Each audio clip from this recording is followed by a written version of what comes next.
Hi అండి. అందరికీ నమస్తే. Welcome to my RR Vidyanandi channel.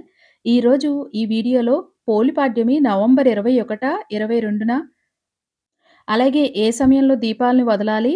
ఎన్ని ఒత్తులతో దీపాలని వెలిగించాలి? అలాగే 365 ఒత్తులు కూడా వెలిగించవచ్చా? అన్నది అన్ని విషయాలు కూడా ఈ వీడియోలో తెలియజేస్తానండి. వీడియోని ఎక్కడ కూడా స్కిప్ చేయకండి. వీడియో నచ్చితే కనుక ఒక లైక్ చేయండి.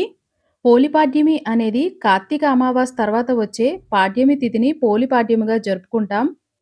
కార్తీక మాసం నెల రోజులు చేయకపోయినా ఈ ఒక్కరోజు చేస్తే ఈ నెల రోజులు చేసిన ఫలితమైతే వస్తుందంటండి. పూజకు కావాల్సిన ఐటెమ్స్ ఏంటో చూద్దామండి. పసుపు, కుంకుమ, అక్షింతలు, గంధం, కర్పూరం, అలాగే 2 ప్రమిదలు, చలివిడి, వడపప్పు, అగరబత్తులండి. అలాగే కొన్ని అరటిపళ్ళండి. తాంబూలం ఇచ్చుకుంటామండి. తాంబూలం ఒక ముగ్గురు ముత్తైదులకైనా తాంబూలం ఇచ్చుకుంటే మంచిదండి. అలాగే పసుపు, కుంకుమ, అలాగే కొన్ని పువ్వులు, తమలపాకులు. ఇక్కడ పువ్వొత్తుల్ని వాడతామండి. పువ్వొత్తులు ముందుగానే ఆవు నెయ్యితో ముంచుకొని ఉంచుకోవాలి. అలాగే 360 ఎత్తు వెలిగించాల్సినోళ్ళు ఇక్కడ వెలిగించుకోవచ్చండి. అలాగే మన పూజకు కావాల్సిన దీపారాధన ఒత్తులు ఇయన్నీ కూడానండి. నూనె. అలాగే మెయిన్‌గా కావాల్సింది అరటి డొప్పలండి. లేదు అంటే ఇలా కొబ్బరి చిప్పలు. ఒకవేళ మనకి ఈ 2 అవైలబుల్ లేకపోతే ఇలాగ ఒక ప్లేట్ తీసుకోవచ్చండి. ఇలాగ స్టీల్ బేసిన్ గానీ, ఇత్తడి పళ్ళెం గానీ తీసుకోవచ్చండి. పోలిపాడ్యం అనేది నవంబర్ 20వ తారీఖున ఉదయం 10:36 స్టార్ట్ అయ్యి, తర్వాత రోజు శుక్రవారం నాడు 21న మధ్యాహ్నం 12:45 వరకు ఉందండి. సూర్యోదయానికి ముందుగా ఉన్నది కాబట్టి, ఆ తిథినే మనం తీసుకుంటాం కాబట్టండి, మనం నవంబర్ 21న ఈ పూజను చేసుకోవాలండి. ఆ రోజు శుక్రవారం కదా అని డౌట్ అందరికీ ఉంది కదండీ! అంటే మన ఇంటి ఆడపడుచుని శుక్రవారం పంపము కాబట్టి, ఎలాగా అని మనం అనుకుంటే కనుక శనివారం మార్నింగ్ అయినా ఈ పూజనైతే చేసుకోవచ్చండి. మాకు పట్టింపులు లేవు అనుకుంటే పాడ్యమి తిథి ఉండగానే శుక్రవారం అయినా చేసుకోవచ్చండి. ఆ రోజు సూర్యోదయానికి ముందుగానే లేచి ఇంటిని శుభ్రం చేసుకొని, తలస్నానం చేసి, మనకి తులసి కోట ఉంటే కనుక తులసి కోట దగ్గర ముందుగా దీపారాధన చేసుకోవచ్చండి. తులసి కోట లేని వాళ్ళైతే ఇంట్లో నిత్య దీపారాధన చేసుకొని, ఈ పూజనైతే మనం చేసుకోవాలండి. అలాగే తులసి కోట ఉన్నవాళ్ళైతే ముందుగా ఇక్కడ దీపారాధన చేసుకొని, అమ్మవారిని అలంకరించుకునండి. పసుపు, కుంకుమ, గంధం అన్నీ కూడా అమ్మవారికి సమర్పించి, 2 దీపాలను వెలిగించుకొని అమ్మవారి యొక్క అష్టోత్తరం ఉంటుందండి. తులసి అమ్మవారిది. అది కూడా అష్టోత్తరం టైం ఉంటే చదువుకోనండి. ఇలాగ అమ్మవారికి నైవేద్యం పెట్టుకొని, మనం తులసమ్మ పూజనైతే కంప్లీట్ చేసుకోవాలి. తర్వాత ఇక్కడ మనం ఎక్కడైతే పూజ చేస్తున్నామో అక్కడ పసుపుతో శుభ్రంగా అలికి, అలాగే మనం దీపాలను వదులుతాం కదండీ! అక్కడ కూడా ఆ ప్లేస్‌ని కూడా మనం శుభ్రంగా పసుపుతో అలికి పెట్టుకోవాలండి. ఇప్పుడు ఇక్కడ అష్టదళ పద్మం వేసుకోవాలి. ఇలా అష్టదళ పద్మం వేసుకొని పసుపు, కుంకుమ, అక్షింతలతో మనం దీన్ని అలంకరించుకోవాలండి. అంటే ఇప్పుడిక్కడ మనం నెల రోజులు చేయకపోయినా ఈ ఒక్కరోజు ఇక్కడ పూజ చేస్తే ఫలితం ఉంటుంది గదండీ! అంటే నెల రోజులు కూడా కార్తీక దామోదరుని పూజ చేయనోళ్ళుంటారు కదండీ! ఈ ఒక్కరోజు ఇక్కడ చేసుకుంటే అంతటి ఫలితమైతే వస్తుందండి. అందుకు కంపల్సరీ ఇక్కడ ముందుగా విఘ్నేశ్వరుని, అలాగే కార్తీక దామోదరుని పూజ అయితే చేసుకోవాలండి. అంటే కార్తీక అమాస వెళ్ళిన తర్వాత వచ్చే పాడ్యమి తిథితో కార్తీక మాసం పూర్తవుతుంది. అందుకే చివరి రోజైన ఈ రోజున కార్తీక దామోదరుని తప్పకుండా పూజించాలండి. మనం కాలువలకి, నదులకి వెళ్తే అక్కడ కూడా ఇలాగే చేసుకోవచ్చండి. అలాగే ఇక్కడైతే మనం ఇంటికాడైతే దామోదరుని తులసి కోటలోంచి తీసి ఇలా చేసుకొని పెట్టుకుంటామండి. అదే నదుల దగ్గరికెళ్తే అక్కడున్న మట్టితో మనం ఇలా దామోదరుని చేసుకొని పెట్టుకోవచ్చండి. అలాగే 2 ప్రమిదెలను తీసుకొని ఇలా పెట్టుకునండి మనం నూనె పోసి దీపారాధనకి మనం సిద్ధం చేసుకోవాలి ముందుగా. తులసి కోట లేని వాళ్ళైతే ముందుగా నిత్య దీపారాధన చేసుకొని, మనం ఇక్కడ ఈ పూజనైతే చేసుకోవాలి. అదే తులసి కోట ఉన్నవాళ్ళైతే తులసి కోట దగ్గర పూజ చేసుకొని, ఇక్కడ దీపారాధన చేసుకొని, తర్వాత ఇంట్లో నిత్య దీపారాధన చేసుకోవచ్చండి. ఈ పూజని తెల్లవారుజామునే 4-6 గంటల లోపల ఈ పూజనైతే కంప్లీట్ చేసుకోవాలండి. ఎందుకంటే నక్షత్రాలు ఉండగానే మనం ఈ పూజనైతే చేసుకోవాలి. ఇలా మనం ఏకహారతితో గాని, అగరబత్తితో గాని ముందుగా దీపారాధన చేసుకొని, దీపాలకి అక్షింతలను, పుష్పాన్ని ఏసి నమస్కరించుకోవాలి. తర్వాత ఆచమనం చేసుకొని, మనం గణేష్ పూజనైతే స్టార్ట్ చేసుకోవాలి. అలాగే విఘ్నేశ్వరుడికి పసుపు, కుంకుమ, గంధం, అక్షింతలు, అలాగే ధూపం, దీపం, నైవేద్యం కింద ఒక బెల్లం ముక్కని పెట్టండి. స్వామివారిని ముందు మనం పూజ అయితే కంప్లీట్ చేసుకోవాలి. వీలుంటే అష్టోత్తరం చదువుకోండి. వీలు కాకపోతే కనుక ఓం ఘం ఘం గణపతే నమః అనుకుంటూ మనం 11 సార్లు అనుకుంటూ పూజను చేసుకోవచ్చండి.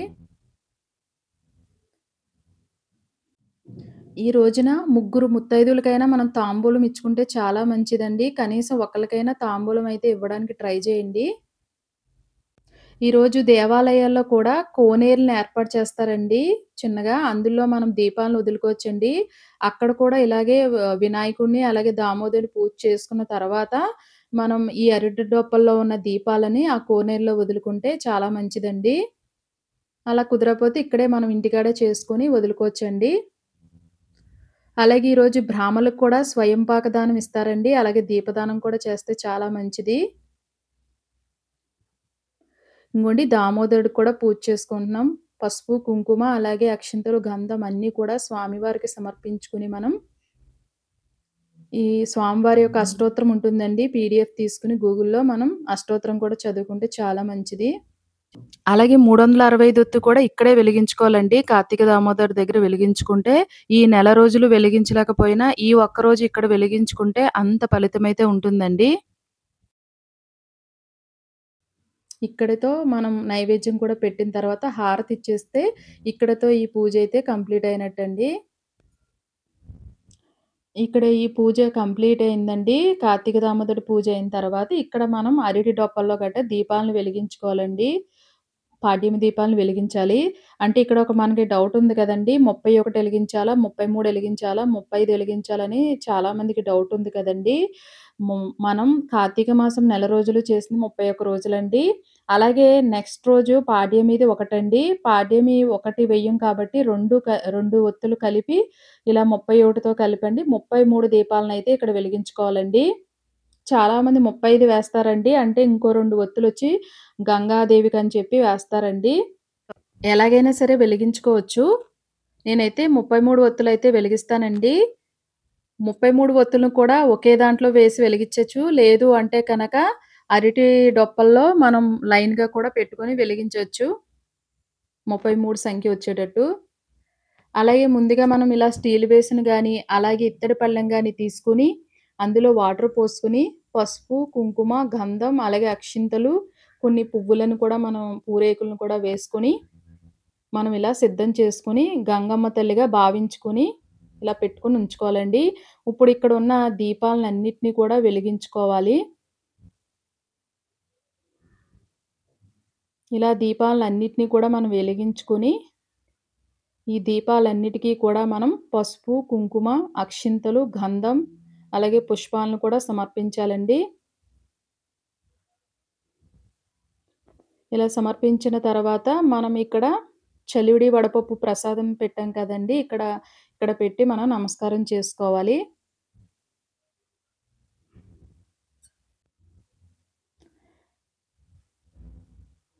అలాగే ఇక్కడ దీపాలు అన్నిటిని కూడా అక్షింతలు కూడా వేసుకొని నైవేద్యాన్ని పెట్టుకొని, అలాగే కొబ్బరికాయ ఉంటే కొబ్బరికాయను కూడా కొట్టుకోవచ్చండి ఇక్కడ. అలాగే తాంబూలం కూడా పెట్టాలిక్కడ. తాంబూలాన్ని కూడా సమర్పించి, ఇలా తాంబూలం అన్నీ కూడా సమర్పించిన తర్వాత, ఈ దీపాలన్నిటిని కూడా మనం ముందుగా సిద్ధం చేసుకున్న ఆ గంగా జలంలో వదలాలండి.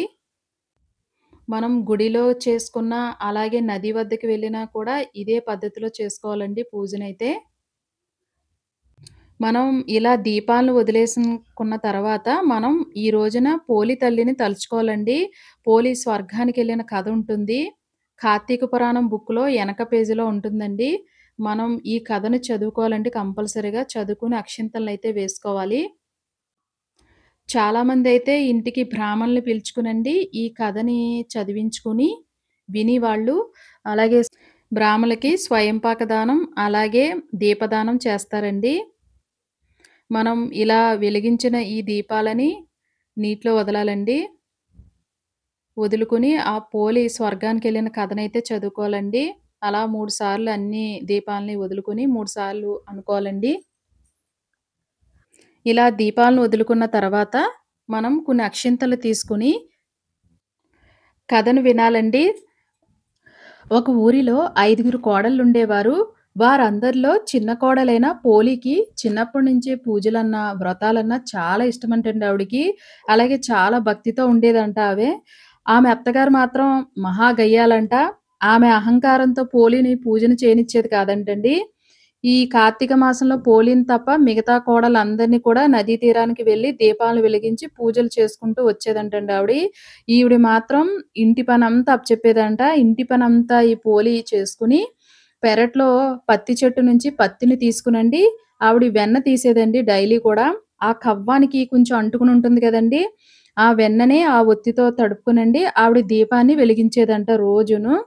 ఆ దీపాన్ని మళ్ళీ ఎవ్వరు చూడకూడదని చెప్పి, ఒక బుట్టనైతే బోర్లించేదంట రోజు కూడా. ఇలా నెల రోజులు కూడా ఆవిడ చేసిందండి. లాస్ట్ రోజు మార్గశిర శుద్ధ పాడ్యమి వచ్చిందంటండి. ఆ రోజున కూడా అత్తగారు ఇంకా ఎక్కువ పనులు చెప్పేసి, ఆళ్ళైతే నదీ తీరానికి వెళ్ళిపోయారంట. కానీ ఈవిడ అన్ని పనులు కూడా చేసుకొని, ఇలాగే మళ్ళీ కార్తీక దీపాన్నే వెలిగించిందంటండి. అందుకే పోలి భక్తికి మెచ్చిన భగవంతుడండి ఆమెని సశరీరంతోనే స్వర్గానికి తీసుకొని వెళ్తాడు. అందుకే ఈరోజు ఈ కథని చెప్పుకొని, పోలిలాగా స్వర్గద్వార ప్రవేశం కావాలి అని అందరూ కూడా వేడుకుంటారండి. మనకి ఈ కథ ఏం చెప్తుంది అంటే, దైవం పట్ల మనకి శ్రద్ధ, భక్తి ఉండాలి. కానీ ఈర్ష్య, అసూయలనేవి ఉండకూడదని మనకి ఈ కథ అయితే చెప్తుందండి.